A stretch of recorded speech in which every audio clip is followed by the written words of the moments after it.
മുഖ്യമന്ത്രിയുടെ മൂന്നാം ഊഴം വിഫലമാകുമെന്ന് അങ്ങയുടെ ഫേസ്ബുക്ക് അതല്ലല്ലോ ഇദ്ദേഹം ചോദിച്ചതല്ലല്ലോ. ഞാനെന്നെ നിലപാടൊന്നും മാറ്റിയില്ല.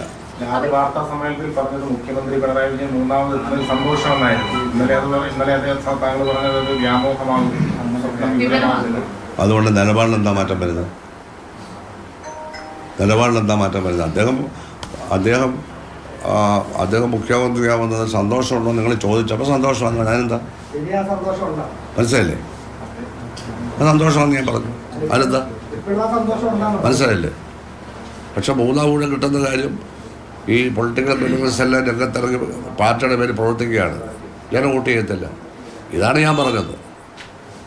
മനസ്സിലായില്ലേ?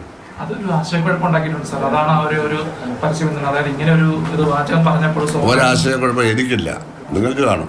കാരണം നിങ്ങൾക്ക് ഉപരിപ്ലവമായ രാഷ്ട്രീയം മാത്രമേ നോട്ടമുള്ളൂ.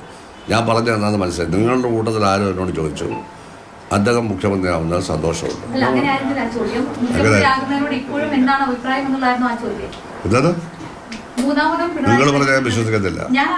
അതെ, നിങ്ങൾ മാറ്റി പറയുന്നതാണ്. അവൻ ചോദിച്ചപ്പോൾ സന്തോഷമാണെന്ന് പറഞ്ഞു. ഞാനിത് എന്തെങ്കിലും ചീത്ത പറയാം? അതെന്ത് തെറ്റ് ആണ്? ഇതാണ് മറുപടി. ഇതാണ് ചോദ്യം. ഇത് ചോദ്യമാണ്. ഇത് ചോദ്യമല്ലല്ലോ. മൂന്നാം ഊഴം കിട്ടാൻ പ്രയാസമായിരിക്കും ഞാൻ എൻ്റെ ഫേസ്ബുക്ക് പോസ്റ്റ് ഇന്നലെ പറഞ്ഞു കഴിഞ്ഞാൽ പിന്നെ എന്താണ് ചോദിക്കുന്നത്? അതൊന്നും തീരുമാനിച്ചില്ല. ഇല്ല, ചുവരെഴുത്ത് വേണമെന്ന് ഞാൻ പറഞ്ഞിട്ടുണ്ട്. ഇനി ആരെങ്കിലും നമ്മൾ അറിയാതെ എഴുതുന്നതാണെങ്കിൽ ഞാൻ ഉത്തരവാദിയാണ്.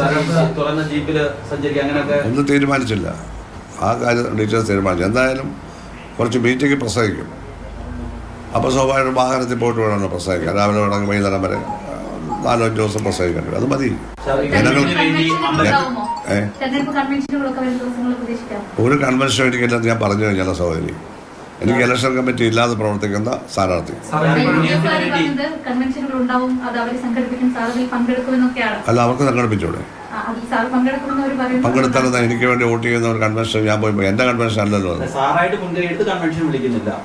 മുൻകൈ അല്ല, പിൻകൈ വിളി. ഞാൻ കൺവെൻഷൻ വിളിക്കുന്നില്ല. ഇലക്ഷൻ കമ്മിറ്റി ഇല്ല.